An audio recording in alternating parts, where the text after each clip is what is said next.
All right. Hello, Idiots on Parade, the Too Ugly for TV podcast. We mock the news so you don't have to. Hello, Jake. How's it going? All is well here. We got Jake Jr. in the background. That's awesome. Yeah, I tried to get him to sleep, but it's not happening. And he had to work. And so if anybody thinks that we look very similar, it's because I am going to be in Costa Rica. As you listen to this or watch this, viewer or listener, I am in Costa Rica. We are recording in advance.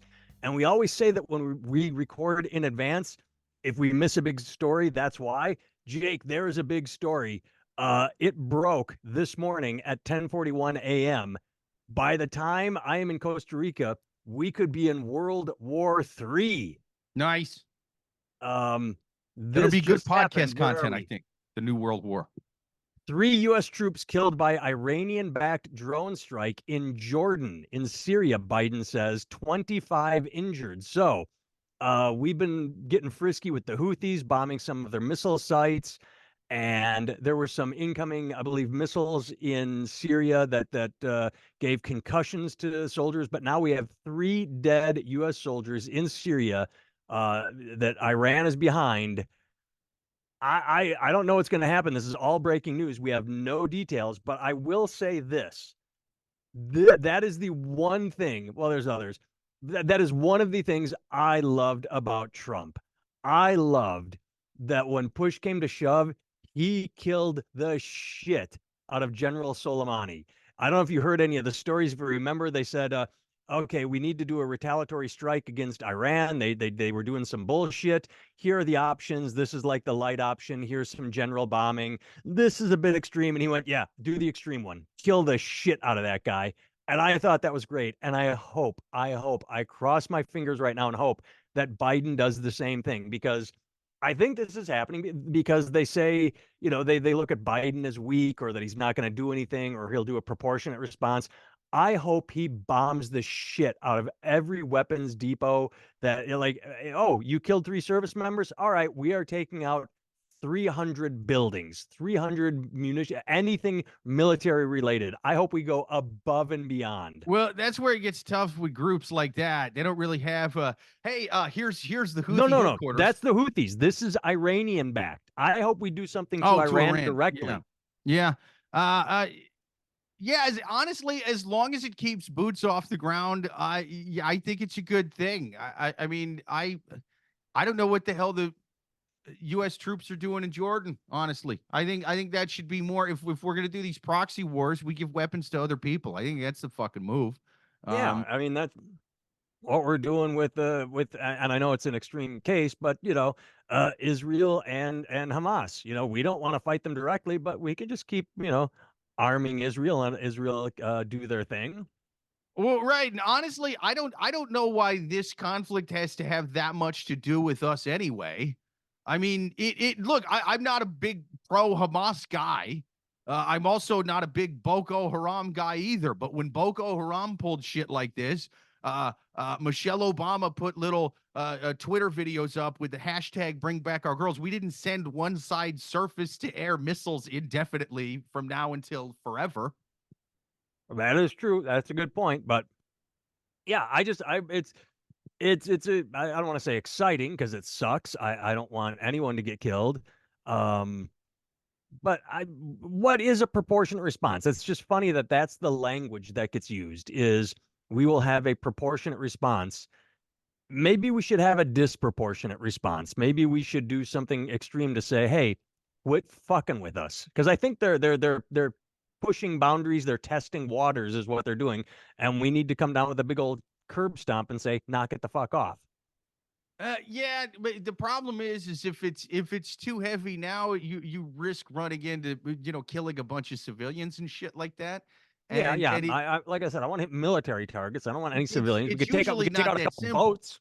It's usually not that simple. And if you're talking about hitting a lot of shit, well, now you're probably you're going to get some civilian targets as well. So it's a tough thing, No, take out some ships. We know that's all Iranian Navy, so I have no idea. I'm just an asshole with a podcast, so. Yeah, I think if you can do it just hitting military targets, that's one thing, and that's actually possible with Iran, unlike some of these other groups. Unlike with the Houthis. Right. You're doing your best. And I read an article about the Houthis recently that said, um, we're kind of fucked when it comes to them, as all they do is truck launched missiles. So every time we think we have a missile site, it's like it's on the back of a Toyota, and they're just driving. They're driving around, Right. launch, keep driving, launch. They have no fixed infrastructure to bomb. We're not good at that kind of fighting. You know what? You know what fighting that we're best at, probably better than any other army that's ever existed, is here's the bad guy over there. He's wearing this kind of shirts. It's a whole military thing. This is his base. This is the headquarters. These are the go get him. Blow him up with whatever. There's a base over there. Go get it. Nobody's ever been as good at that as we are. You know what kind of war we're really terrible at? Hey, some guy in a tank top and sandals was firing at us over there. We kind of stopped firing. He kind of looks like the other guys in tanks and tops and sandals. What should we do about it? Like we were terrible at that. And Yeah, and that's kind of the war that is going on in Gaza, and it seems like with the Houthis too. So everywhere over there it seems like that. yeah, yeah. It really, I think we should be trying to. This is going to sound kind of fucking hippy dippy. I think we should take this opportunity to invest more in green energy, so we don't have to pretend to give a fuck about that portion of the world, like we're taking some moral stance every time we jump in behind this group of rebels or this not dictator, good guy when he's our friend, but Dictator it's when he's not our friend. yeah, right. When we got to go at him, then he becomes a dictator again. Yeah, I think we should drill more here. I think we should work more toward alternative energies. That way, the oil thing is temporary. Otherwise, we will run out of our shit and have to deal with the worst people on the fucking planet. These dictators in these crazy theocracy countries, and we have to deal with fucking monsters to get this stuff out of the ground. So I say stop dealing with those monsters, drill more here, and in the meantime, and which is what Biden's doing. We're producing more oil We're exporting. domestically than we ever have before. So I The say only do that, and while investing in alternative energies, so that we don't have to keep doing that forever. And I think that's the move. The only problem is it's chess. Is if we are not controlling what's or trying to control what goes on over there, then they find new markets, and it's like, oh well, now China has too much influence with them, or Russia has, like, it's not just us using the Hey, product. let We them want to let them have control that all the fucking shit. dirt hole. Let them have that fucking dirt hole as long as we have other ways to get oil. I don't really give a shit. That's not our problem. Yeah, I hear you. If China wants to go fucking launch rockets back and forth with the Houthis, that China, have fun wasting money. We're drilling in Alaska. Uh, China actually said they don't want us launching rockets at the Houthis. I I read the story. It was basically they do so much trade through the Red Sea that it made no sense. It was like, so wait, you want your ships to have, because I think maybe the Houthis are ignoring Chinese ships, so they're like, hey, quit fighting back with the Houthis. Don't start shit. Well, yeah, they're not launching at you guys. Oh, right. Hey, China, do you have a plan to where we can get the guys whose flag is I don't know if you've seen this. The Houthis flag is like, it's just a few sentences. Line 1, Allah Akbar. Line 2, death to the Jews. Line 3, death to America. Like it's their flag is just like, so it's like, dude, we're not going to be able to negotiate with guys who that's their flag. Is Yeah. like, so what do you want? Yeah, you're just it's a someone else's problem until it's my problem. Right now, it's not China's problem. So the fact that we're bombing sites and saying quit launching missiles at ships, they're like, but they don't hit our ships. Yeah, not the point. Anyway. Right. I say drill more here, which is what we're doing. It's so weird that we're exporting. people like Trump running around going, we need to be drilling more. We're drilling more now here than we ever have been. Well, it's just his listeners don't have any clue what is going on in reality, so they don't real. I mean, Gavin Newsom fucking curb stomped Sean Hannity when they were talking. He was just saying Google 5 point whatever cubic, just Google it right now. And so I did, and it showed that we are at the highest export, in energy independence we've ever been at. And Hannity kept saying, like, oh, when Trump was in office, we were, independent. And all. It's like, yeah, we are now. Right, Energy right. independent. And it's like, well, then why do we need to keep dealing in the Middle East if we're completely energy dependent? You know what I mean? Like that. And to all the people who are even further on the left than Biden, who are going, well, he shouldn't be drilling, man. It's bad for the planet. It's a bit. Hey guys, aren't you real upset about? Aren't these are the same people who are calling what Israel doing is doing a genocide. Hey, Yeah. do you know why we have to pretend that Israel's always in the right? And no matter what the fuck they do, they can never be in the wrong. It's because we need allies in the region if we're going to keep not drilling so much here. We're kind of getting it from over there too. So we have to get energy dependent if we're going to have to stop dealing over there and sending one side unlimited arms and surface to air missiles and turning a fucking blind eye to everything they do. You know who was correct on this issue, and I can't think of all the lyrics, but the Stormtroopers of Death, they had that song, "Fuck the Middle East. There's too many problems." I can't think of the next line. They're such a pain in the ass. We could really do without them. I don't know. There's It something I'm sounds a missing. little The more third right line. wing, this band, than me. There's Stormtroopers of Death. Scott Ian of Anthrax and maybe the drummer from and look, Anthrax. I'm sounding a little more what's the word, isolationist than hey man, I'm for sending people humanitarian aid. I just continuously funding unending war in parts of the world that we need oil from. It's not really my thing. And look, I know I shit on Israel. I'm not on the side that killed 1,000 people at a music festival either. I'm not one of these fucking assholes going, Hamas has nothing to do with Palestine. They're completely unrelated entities. Like I'm kind of against both sides in this. Can we get energy dependent so I can be against both sides in peace? That would be nice. All right. Old news as we record, as we are a week out. But hey, Jake, Alabama just got frisky with an execution. Alabama can proceed. Well, that's too late. Alabama did proceed with the first nitrogen gas. It took them like 20 minutes to die. Yeah. Where was it? God damn it. I had the follow up. They said, did it? First nitrogen gas execution in U.S. has happened, but did it go as expected? He's dead. Isn't what more needs to yeah, when is it expected? Oh wait, he thrashed. It was cruel and unusual. He's dead. I think it went as expected. Who cares? No, it took the guy over 20 minutes to die, man. Yeah. How long did it take his victim to die? Fuck him. Okay, well, if our new standard is we're now doing torture death, that's one thing. If it's like we sentence you to torture death, that's one kind of thing. He chose it. He could have chose a bullet to the head. Hey, okay. Again, I don't think they sold it as it's going to take you 20 minutes to die. What happened? I know we've covered this in the past. It's been a little while. I think Sweden is the country, but it's just one of those. It's one of the Scandinavian countries where they were producing one of the main chemicals we would use in lethal injections. Right. They either quit making it or quit selling it to us because they're like, they said they put a contract clause in that said you cannot use this for the death penalty. You can use it to put a dog to sleep. You can use it for a surgery, but you can't use it to put a death row inmate to sleep. And then, right. So since then, these red states have just been kind of playing jazz on the execution table. That's the line you used. Yeah, I love it. It's a great line. Just trying to figure out what the fuck's going to kill a guy, and that's what they were doing here. They were like, ooh, what if we took nitrogen gas? And I saw this in a James Bond film. Let's hook the guy up to this, and we put it in there and like, man, no, see, Mr. Bond, and then we pump this in his fucking chamber. You know what I saw in a movie, and this would work great. I'm not sure the logistics of how you'd get the prisoner in place, but No Country for Old Men.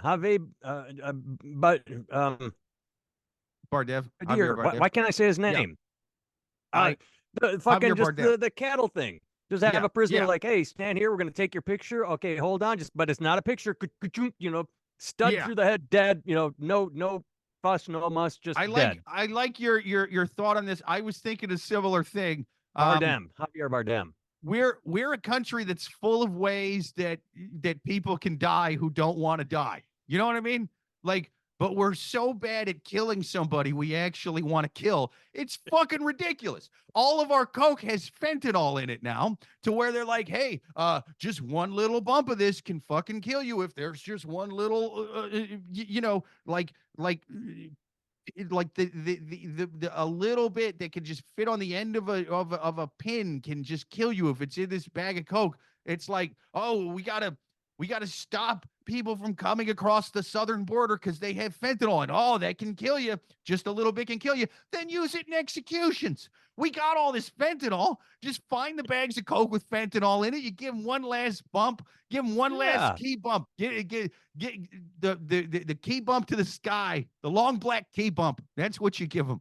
They'll go out happy. Go out Yeah, you happy go and out, high. dude. That's the move. It's like, hey, we can do hanging. We can do firing squad. We could do nitrogen. We could do the thing. We can do weird shit that we just whipped up from underneath the sink. Or you can do one of your favorite things: more drugs. Drugs with fentanyl in it. You remember why you killed that guy? It was because of drugs. Well, guess what? Yes. You get one last meal and it's drugs. In fact, dude, we can do that. Hey, new policy. We're going to kill you with lethal injection. But first, not only are we going to give you an awesome last meal, we're going to give you a shot in a beer and a key bump. What? Yeah, key bump with your last meal. And then, oh my God, this is so cool. I wasn't expecting a bump with my last, and dead. Dead. That's the move. Or I did. We talked about this. I think I listened to a podcast from some legal. I don't know. The fentanyl in the coke that's killing people, and in the pills, the fentanyl that kill. He said flat out. He said they're not trying to kill their users. They want their users to make money.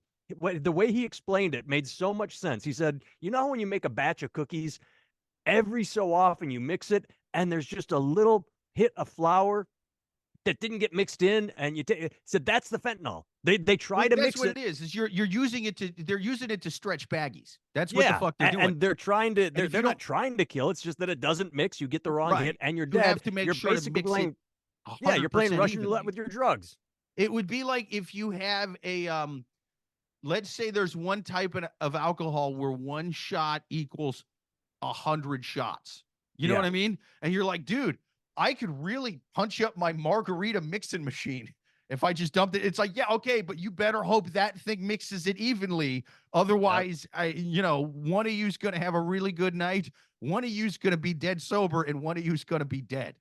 Dead. One's going to have a good night, dead sober, and dead. Yes. So dude, we kill so many people in this country. You know what I mean? We sell AR-15s at Walmart.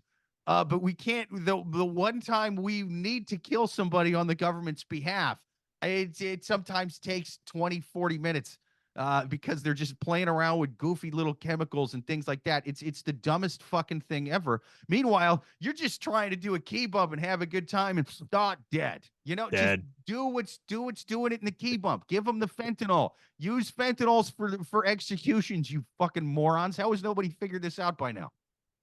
I have no idea. You know why they would do it?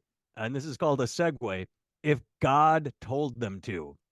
Just like God sent the fentanyl across the border, you heathen scum. Quit trying to put up razor wire. Yep. Just like a Colorado pastor accused of pocketing $1.3 million in crypto scheme says, Lord told us to. I love this story. A Colorado-based pastor for an online church accused of pocketing $1.3 million told his followers in a cryptocurrency fraud scheme, told his followers in a video statement, the Lord told him to do it. He and his wife created this cryptocurrency. It wasn't even like he was trafficking in Bitcoin or Dogecoin or any of the, he said, no, I'm going to make Jesus's Bitcoin, Jesus's cryptocurrency, and it's going to become the most valuable thing ever. And so they all bought it from him, but no one else wanted to trade it. It's like, okay, I'm trying to buy Bitcoin. Awesome. I'm trying to buy this. I got Jesus coin. The fuck is that? Get the fuck out of here. So they were stuck with this shit, and he made $1 million. They spent their finances on a Range Rover, luxury handbags, jewelry, an au pair. Well, I love that word for a nanny. Boat rentals, snowmobile adventures. I love that. Not just snowmobile rides, but snowmobile adventures. Fuck yeah, dude, that's where you take mushrooms and you drive through the forest on a snowmobile. Yeah. So yeah, that is an adventure. But either way, That's right. so And he then you comes on do the a video you and do a says, key "We bump of took." fentanyl with some coke, and you let Christ take the wheel of the snowmobile. And you hope you don't hit a tree. That's right. They said that it was a low risk, high Why did profit Sonny Bono hit investment. that tree? Because he didn't pray hard enough. Unlike me with my Christ cryptocurrency. Christocurrency is what we're calling it. Maybe that's why they did. They promoted it as a low risk, high profit investment pegged to the value of the top 100 cryptocurrencies, which is all fucking air. In reality, it was quote illiquid and practically worthless. All crypto is just what you think it's worth. It's like we talked about in the other podcast last week. Right. If It's someone's not. willing to pay you $100 or $1,000 or $10,000 for a Bitcoin, then it's worth that. But it fluctuates because it's air. It has nothing backing it. It's just what you think it's worth. But then he said this: "We took God at his word and sold a cryptocurrency with no clear exit."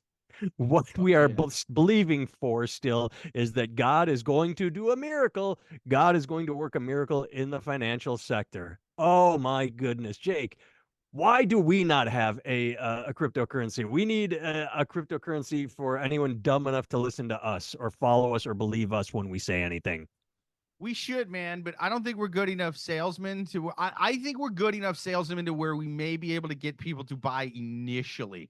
What I would love to see is the videos of this guy not initially getting people to buy the cryptocurrency. I want to see the videos of him like a month or two in when the price is still going down and he's just like, I know that the markets are telling you to sell, okay, but God wants you to keep buying, just like when God told Abraham to kill his only son.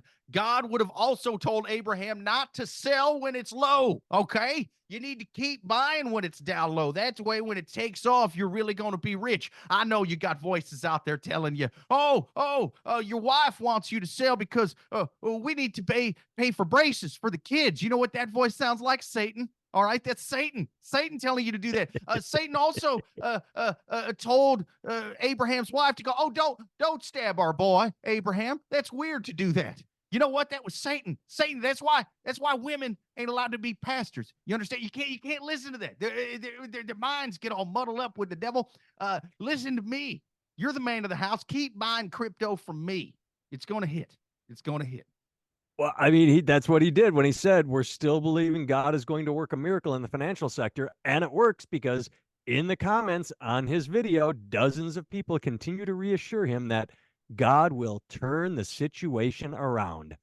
There we By the go. way, he was in prison for boosting cars when he was called upon to become a pastor. So he has that going for him. I like that. Jesus told me to steal the car.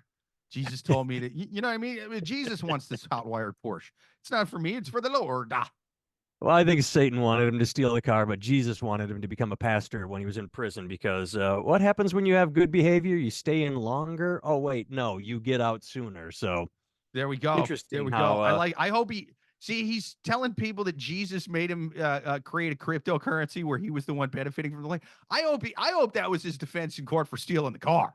It's like, listen, I had voices from God. You know what I mean? Like stealing a car is not that crazy to where compared to other stuff that God told people to do. God told Abraham to kill his son.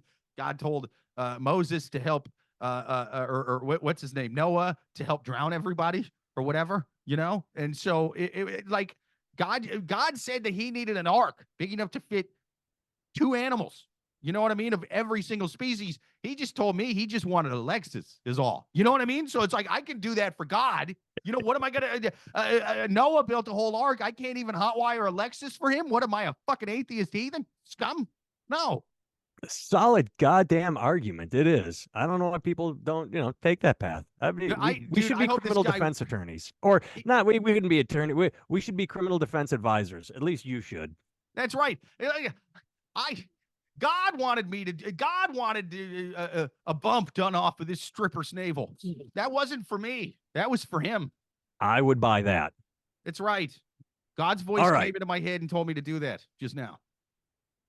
In closing, this is something we talk about occasionally. I mentioned it last podcast. I wasn't even alluding to this, but God damn it, Jake. Democrats are the fucking worst when it comes to messaging.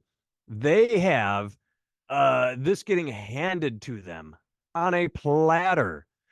It's embarrassing. Republicans worry they have, quote, zero accomplishments on to run in election to run on in elections. They have zero accomplishments, and this is them saying it.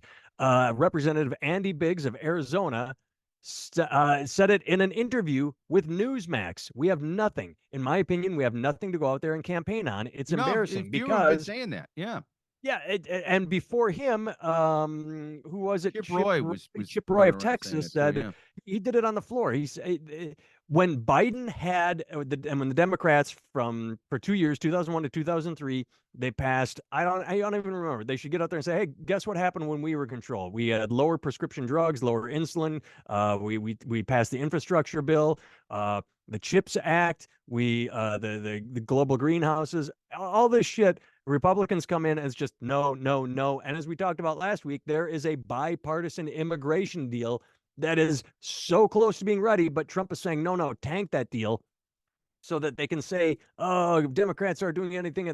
It's amazing that Democrats do not take these gifts from the Republicans who are saying we haven't passed shit, and all they're running on is, well, who are you going to vote for, Trump? Yeah, people are going to vote for Trump. You're fucking bad at messaging. You're just the dumbest fucking cunts on the planet when it comes to messaging. Yeah, I mean, I do think this will end up hurting them if they don't pass something on the border. I mean, because it like the diehard base is going to listen to their shit of like, oh, well, they just didn't give us every single wish list thing we wanted, so we're passing nothing. That's basically the messaging Trump's telling them to go with. Right. They're Anybody saying do who's not even a little compromise bit at all. has half a brain can be like, yeah, but that you weren't going to get everything, dude. You only have the House by 2 seats. You don't have the Senate. You don't have the office. So like, how are you going to get all this shit? You know, and it's going to look terrible in a general election. They're going to lose seats over this. Ultimately, Trump doesn't care if the Republicans lose seat because he just wants to get in office so he can pardon himself. If he was really concerned about passing all this stuff, A, he'd want to pass some of it now because he thinks it's important. B, this will lose seats in swing districts. So if he gets in, but he loses the House, he doesn't have the Senate either, he's not going to be able to do a whole hell of a lot in the executive branch alone if Democrats control everything else, except for pardon himself, which is what the fuck he wants. That's his only real goal here. He doesn't care about the border. He doesn't care about fentanyl. He doesn't care about any of this shit. He just wants to not go to jail. I like how you said, by the way, that was a Charlie horse. I was just sitting here and my entire fucking quad locked up. It was like this stabbing, shooting pain, and it's loosening up now. But it's funny you say that because what has he done in the past? He pardons his friends. Now he made the statement finally, like, "Oh, if I get in, I'm going to pardon everybody from January 6th." Right. But, where was he for the first 2 right years? Before he left office, when Republicans controlled everything, when Republicans for the first 2 years Trump was in office, they controlled everything. They couldn't shit can Obamacare like they promised. They didn't build the wall like they promised. So in the final 2 years, they took money, not Trump himself, but Bannon and others said, well, if the government's Democrats aren't going to do it, we're going to build the wall. Give us money, and then they stole the money and bought a yacht, and then Trump pardoned them. Like, all he cares about is pardons. He doesn't care about anything that he screams about when he gets out in front of a crowd, like, oh, this and that, and whatever he says. At the end of the day, it's him, his buddies, pardons. That's all he cares about, and it's funny. And it's amazing to me that his pure supporters just willfully deny that. Right. I mean, now he's calling them January 6 hostages. It's funny we didn't hear that term for the first 2 years after it fucking happened. Where was that? You only, like you said, pardon the guy who ripped those people off, claiming he was going to build a wall and then bought himself a yacht. That's who he pardoned his last day in office. That's who he gives a fuck about. He gives a fuck about his buddies. Everybody else is just a rube to keep him in power. That's it. That is it. All right. Find Jake on all these social media platforms at Jake Vevra. Watch Twisted Cupid live on YouTube every Thursday. I can be found at nathantimmel.com. And again, if we missed World War III, we apologize, but next week we will be current again.